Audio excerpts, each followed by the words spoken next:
all. This is my lecture on visual rhetoric and comic books. We would have gone through this material in class, but unfortunately, I'm not there to deliver this lecture and engage in this discussion with you.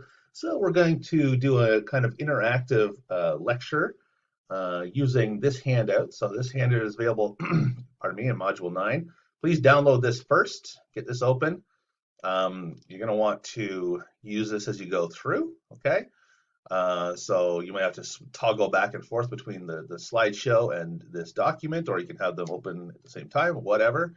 But I'm going to pause at certain points during the lecture. I have 5 points I'm going to pause at where I want you to write down your impressions. I'm not looking for the right answer necessarily, and you don't have to correct this. It's more like this is where we would have paused in class to have some discussion. So what I want you to do is literally pause the video and write down your impressions. It can be point form note, doesn't matter. Point form notes doesn't have to be full sentences, doesn't have to be correct. Just please write down your ideas. And then the second part of the lecture, we'll be using the quiz that we would have done in class. You'll have the, pardon me, the essay you were supposed to read, how to read a comic book, available for you. So you should be able to get all these answers. And the point here, I'm not going to be grading this quiz so much as requiring you to fill this out and think about these, and we'll talk about it in the lecture, just to go over this basic terminology. So if you complete this entire sheet, you'll get 1 out of 1. So it's more of a participation mark rather than looking for the right answer. So there's a bonus part of this, okay? So let's get started. Please do download that worksheet first. And let me get the graphic novel slideshow going. So here is the slides we're going to go through, graphic novels, right? Let's start with that first question. I just want you to literally pause this video, press pause, and answer that question on the worksheet. What is your experience with sequential art? And sequential art, we're going to see, is just a kind of broad term to cover comic books and graphic novels. And we'll think about why we call it sequential art as we go through. So what's your experience with comics and graphic novels? Do you have any favorites? Is it all Greek to you? Are you totally new to this genre of book? Do you not read comic books or graphic novels? If that's so, why not? Just write down a couple thoughts on your worksheet, pause it and do that. Okay, and once you've done that, you can move on. You can press hit play on this video. A lot of the material I'm using today comes from a great book called Understanding Comics by Scott McCloud. This is kind of the Bible of sequential art criticism. He wrote the first kind of most important book in the field. So if you're interested in this stuff and you'd like to do a deeper dive into the field, this would be the place to start. And I noticed that the Fontana Library has this on display. They have like a table of books on display in the front window of the library. So as you walk by in the hallway, you can see some books. One of the books is this one, so please check it out. Okay, so let's start by thinking about visual rhetoric, though. A couple ideas, just ground ideas to think about. The idea that images are texts, right? We talk about texts as like essays and books and that kind of stuff because we can unpack the language and we can, get into it, that kind of stuff, which we've been doing so far this semester, right? Unpacking essays, so you did in your second essay. For me, you unpacked 2 essays and compared and contrasted them. We can do that with images as well. We can deconstruct them and look at how the different elements create a different central message, right? There are different elements, of course, in an image. We're looking at things like color and design and composition, as we'll look at briefly soon. But we can deconstruct them in the same way. And the second thing we need to remember is that images have the power to affect us. We see images all the time, so we kind of tend to just forget that we're bombarded by them on a nearly constant basis. But images have the power to affect us. That's why advertisers spend so much money on it. And one of the big things they do is through association, right? So that is, elements of an image. An image makes us think of abstract ideas or concepts. So what do I mean by that? Let's take a look at an example. So this is another one of those pause moments in the worksheet. So I want you to literally pause and answer these questions.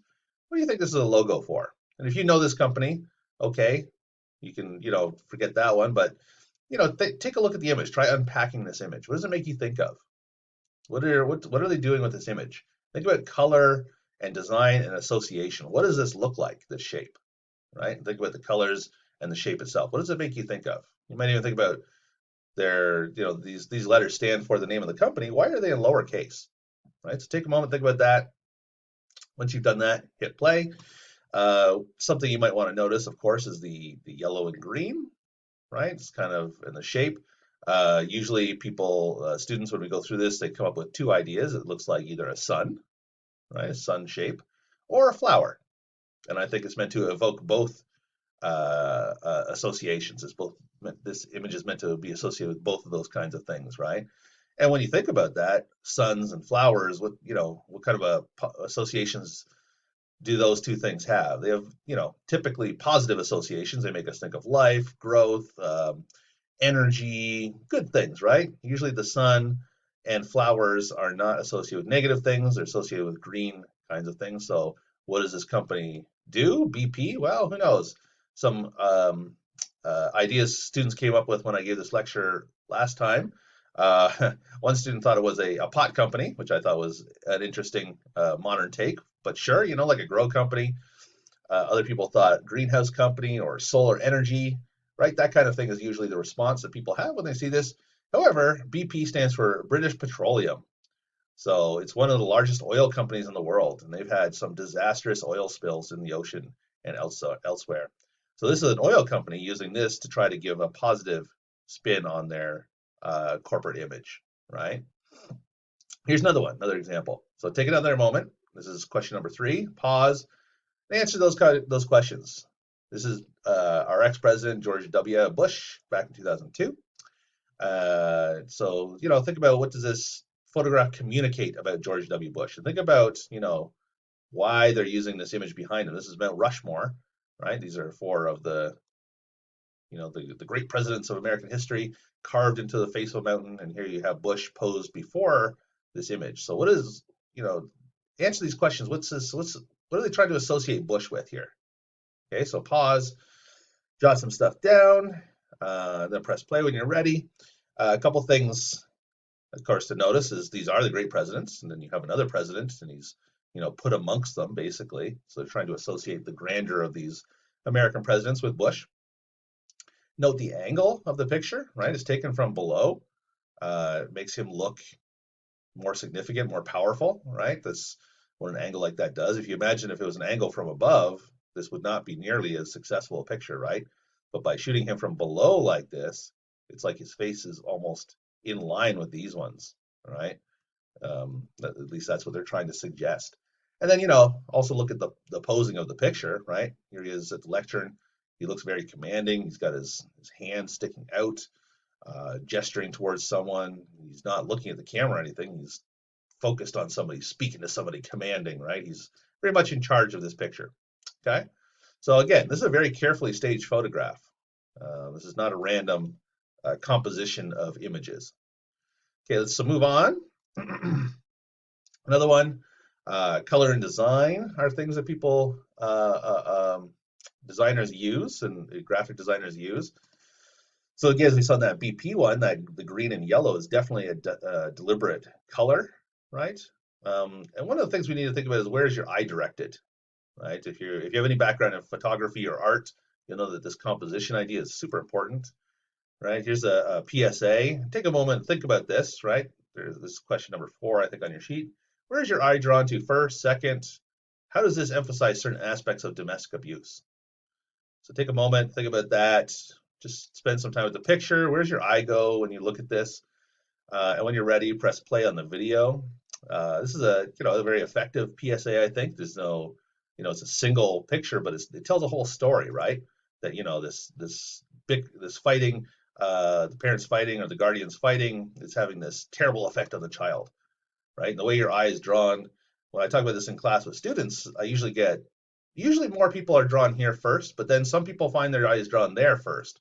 But it doesn't matter where your eye is drawn first, because immediately your eye is drawn to the other place. So the way that the picture's set up, this juxtaposition of different kinds of images like this, it tells a story, because your eye goes here, then it immediately goes there, and makes the connection, right? You visually make the connection that this PSA wants you to make.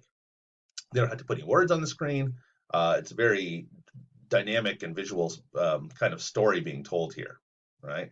Automatically, you make the connection by the way your eye is drawn across the page. So very effective visual design. Let's compare that to this one. So think about this, that this isn't a question on the sheet, but where's your eye drawn here? Usually people say there, right? But then where from there? There's no guidance for your eye. It's a very confusing picture. It takes you like, I remember when I found this, it took me like 5 minutes to figure out what was going on here. And it's just an ad for a company that does heating and cooling and stuff. But it's just a terrible visual design. There's just too much going on. There's everything's just like stacked on top of each other. No logic, right? It's not like this.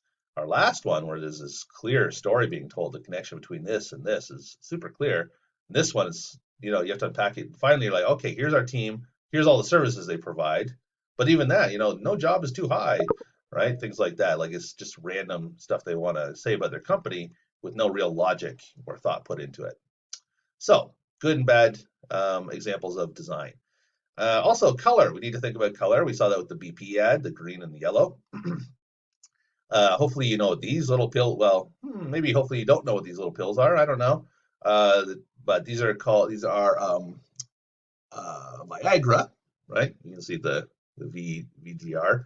These are Viagra, so these are pills that men use to help them get erections, right? So these are very famously blue, very famously in these little kind of like pillow shapes, right? So the shape is very deliberate, but the color, I mean, why do you think they're blue?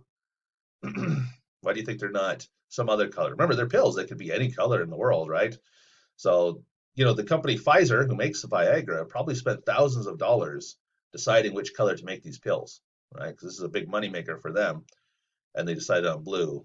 And a couple of the associations we have with blue, blue is for men, right? Blue is for men, pink is for girls. That's kind of a classic association we have.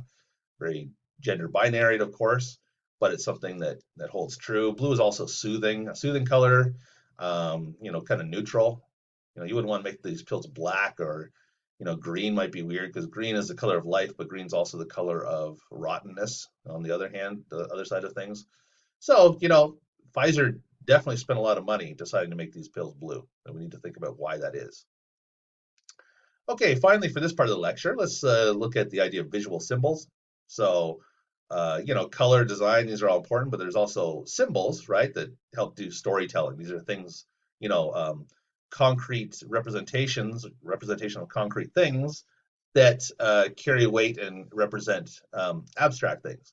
So, for example, you might think of like the Christian cross, right, the two crossed pieces. It's just two crossed figures, but it tells it has this whole association with a whole symbol. It's a symbol for this whole belief system, right? We also might think about how poets and writers use images in their writing, right? So we have images in writing and images in visual mediums. So think about that essay we read together as a class. This is what the journey does by Mengiste. Remember, I was pointing you towards the kind of visual language she's using, the images that she uses. It's very different from some of the other things we read. It's in a very deliberate writing choice. So here's our example of using visual symbols. So take a moment, unpack this by yourself, think about what you see. When you're ready, press play. And so some of the things we can note, of course, we can see native peoples over here. We can see these are European peoples. We can see stagecoaches or covered wagons, followed by stagecoaches, followed by trains, right? And we can see this. That's not electricity. This is from 1872. So this is the telegraph wire. So it's similar though, right? And we have this guy who's tilling the land. These guys who are like kind of like in the wilderness, right? So we have like what's going on here is these symbols of European civilization, right? Trains, farming, the stagecoach. You can see here there's kind of like a city with ships and everything pushing the native people left. And of course, left in this context is westward, right? This is east. This is supposed to be America, of course. So this is the East Coast. Europeans are coming. They're pushing the natives west, right? So it's called American Progress, right? So it's a very racist painting where you have the Europeans pushing the savagery of the natives westward, right? And then you have it represented in the sky as well, darkness, light, right? The lightness of civilization pushing away the clouds, and then you have this angelic middle figure carrying this, probably a Bible, right? So this kind of holy ghost of civilization.